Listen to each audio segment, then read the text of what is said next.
Este podcast se presenta gracias al programa de apoyo al periodismo independiente del Grupo Bancolombia, porque una sociedad mejor informada está más protegida.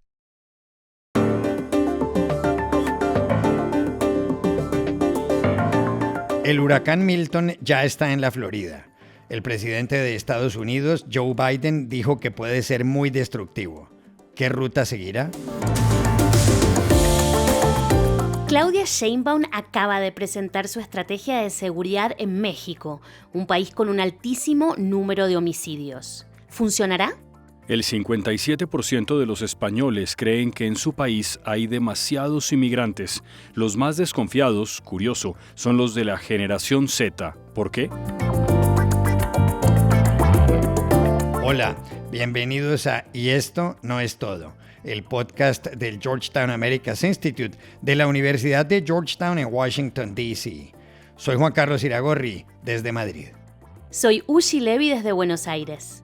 Soy Jorge Espinosa y estoy en Bogotá.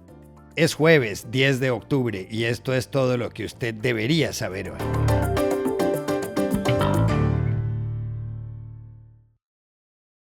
A esta hora, la costa oeste de la Florida, en Estados Unidos, vive una situación de emergencia. Todo se debe a la llegada del huracán Milton, que amenaza con causar grandes destrozos en lugares como Tampa, la tercera ciudad del estado detrás de Jacksonville y Miami. El presidente Joe Biden habló ayer en la Casa Blanca. Actualmente, dijo, Milton es un huracán de categoría 3 con vientos de hasta 193 kilómetros por hora y alertó, pero no se equivoquen, estamos ante uno de los peores y más destructivos huracanes en la Florida en el último siglo. Currently, Milton is a category 3 with wind speeds up to 120 miles per hour. But no one should be confused. It's still expected to be one of the most and worst destructive hurricanes to hit Florida in over a century. La situación en la Florida era crítica. En el Canal 10 Tampa Bay, la periodista Miranda Parnell decía desde St. Petersburg que había que hacer caso a las autoridades y que algunos ciudadanos que estaban paseando por ahí debían irse mejor a los refugios, que la situación era imposible. You need to listen to the public safety officials. It has been miserable out here. I know folks are out on a leisurely stroll. If you haven't left yet, you need to hurry up and get to the shelters and move inland if you don't have a safe place to be.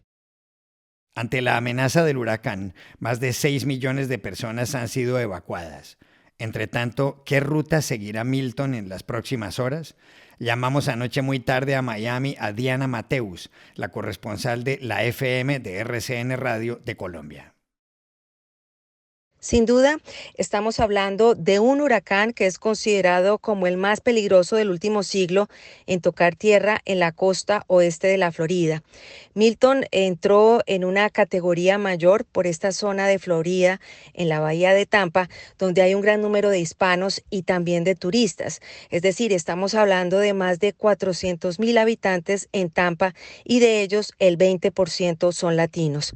Pero aquí la situación que más preocupa a las autoridades son las marejadas ciclónicas que al llegar a los 15 pies están provocando fuertes inundaciones y con ello una gran destrucción.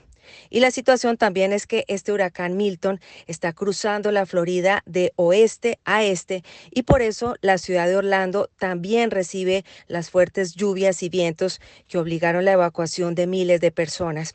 Evacuación que se dio también entre los habitantes de Tampa y Sarasota, donde las autoridades fueron muy claras al advertir desde el principio que si decidían quedarse podrían morir. Como lo decía, pues este huracán cruza el estado y una vez pase la ciudad de Orlando, donde también fueron cerrados los parques temáticos de Disney y todas las atracciones turísticas, saldrá hacia el océano, donde finalmente dejará de ser una amenaza para toda la población.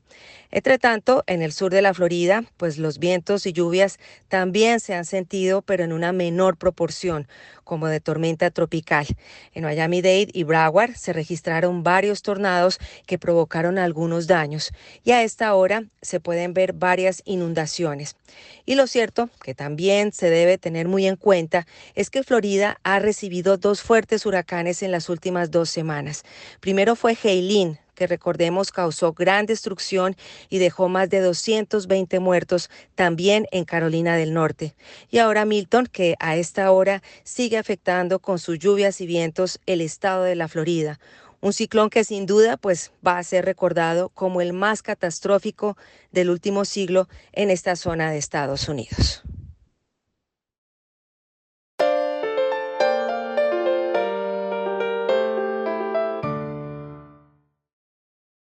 El martes, la presidenta de México, Claudia Sheinbaum, presentó su estrategia de seguridad. En su conferencia matutina, la mandataria, que lleva poco más de una semana en el cargo, estuvo acompañada precisamente por su secretario de Seguridad, Omar García Harfuch. La estrategia consta de 4 puntos. El primero es atender las causas de la violencia, lo que incluye combatir la pobreza y las adicciones. El segundo, consolidar la Guardia Nacional. El tercero, fortalecer la inteligencia. Y el cuarto, coordinar el trabajo del gabinete y los gobiernos regionales. Sheinbaum, que habló en el Palacio Nacional, aludió a la política de seguridad ciudadana del expresidente Felipe Calderón, que gobernó de 2006 a 2012, y se refirió a algunas zonas del país afectadas por problemas de violencia. Lo que es muy importante es, no va a regresar la guerra contra el narco de Calderón. No buscamos ejecuciones extrajudiciales, que era lo que ocurría. Guanajuato es, por mucho, el estado con mayor número de homicidios, pero es también el estado con más jóvenes con adicciones. León, Guanajuato, increíblemente, es el municipio con mayor número de pobres en el país. Es el estado donde el salario medio es menor que el salario mínimo. De los 32 estados de México, 6, Guanajuato, Baja California, Chihuahua, Guerrero, Jalisco y Sinaloa, serán prioritarios en la estrategia de seguridad de Claudia Sheinbaum. En ellos se produce el 40% de los homicidios. En Sinaloa ha habido 150 muertes en el último mes en el conflicto entre los seguidores de 2 capos de la droga, Joaquín El Chapo Guzmán e Ismael El Mayo Zambada. En los 6 años del gobierno de Andrés Manuel López Obrador hubo 190,000 homicidios a escala nacional. ¿Funcionará la estrategia de seguridad de Claudia Sheinbaum? Llamamos ayer a Ciudad de México al especialista Eduardo Guerrero Gutiérrez, que está a la cabeza de Lantia Intelligence, una importante plataforma digital con datos sobre violencia. Podemos ser moderadamente optimistas en torno a la nueva estrategia de seguridad que se anunció recientemente por parte del gobierno federal encabezado por Claudia Sheinbaum, en el sentido de que enfatiza aspectos como la inteligencia y la investigación criminal que no han sido atendidos debidamente en el pasado y que resultan cruciales para dar buenos resultados en materia, sobre todo, de reducción de la violencia, como se propone esta estrategia de seguridad. El hecho de que Omar García Harfuch sea parte, además, del primer círculo presidencial y goce de la confianza de la presidenta es muy importante, pues él será el responsable de conducir y de diseñar la gran estrategia y de supervisar, además de que se esté implementando adecuadamente. Por otra parte, hay elementos novedosos en la estrategia como la evaluación de las 32 secretarías de seguridad, de las 32 fiscalías estatales y de los 32 sistemas penitenciarios, que parece muy relevante. Asimismo, la Secretaría Ejecutiva tendrá un programa muy ambicioso de capacitación de personal, tanto de seguridad como de procuración de justicia. Algo que sorprende en el plan es que está ausente el tema de cómo recuperar el control territorial creciente que han obtenido las organizaciones criminales por su expansión tan agresiva en los últimos años, y algo que además podría obstaculizar notablemente la implementación de la estrategia en este arranque de gobierno, es tanto la guerra intestina que se está registrando en el cártel de Sinaloa, como la polémica reforma judicial que se está aprobando, que ya se aprobó y que se implementará en los siguientes meses.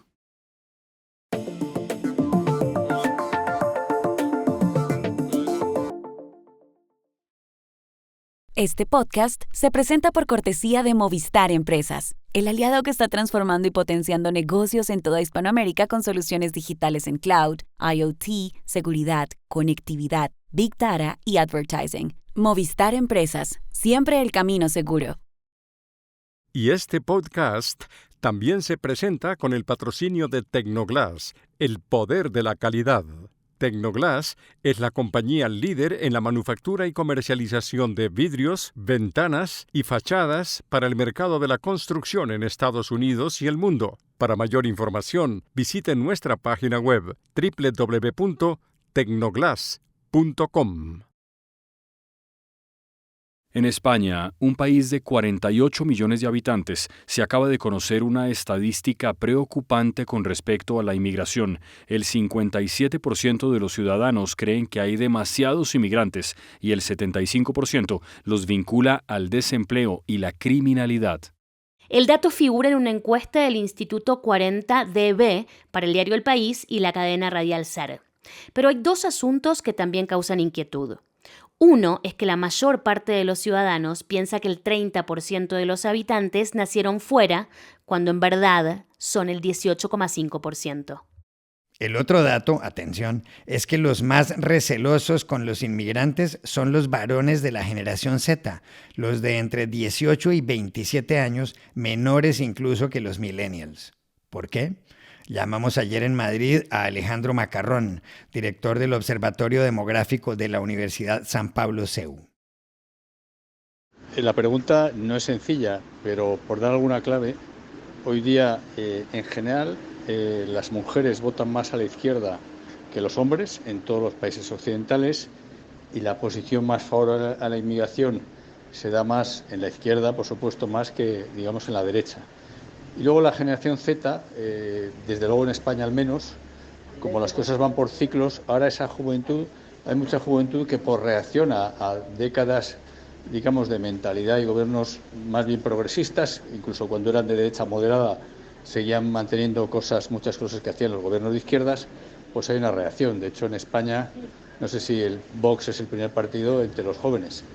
Entonces, serían las dos cosas que se me ocurren de por qué son menos favorables a la inmigración y, lógicamente, pues las personas que están en Vox es un partido en España más preocupado por la inmigración. Es lo que se me ocurre respecto a por qué los hombres más que las mujeres y la generación Z más que el resto. Luego a lo mejor también chocan más los jóvenes, pues chocan más con bandas de jóvenes inmigrantes, cosa que no pasa con los mayores, ¿no? La delincuencia, la criminalidad, tanto nacional como importada, es más propia de jóvenes y la sufren a veces más los jóvenes, los encontronazos, las bandas. Es más probable que sea un joven, también a veces un mayor, ¿no? Pero es más probable que sea un joven que una persona de mediana edad o vieja, que ya no se mueve en determinados ambientes peligrosos, ¿no? Y luego, pues no lo sé si en el frente laboral hay más competencia también de hombres con inmigrantes que de mujeres.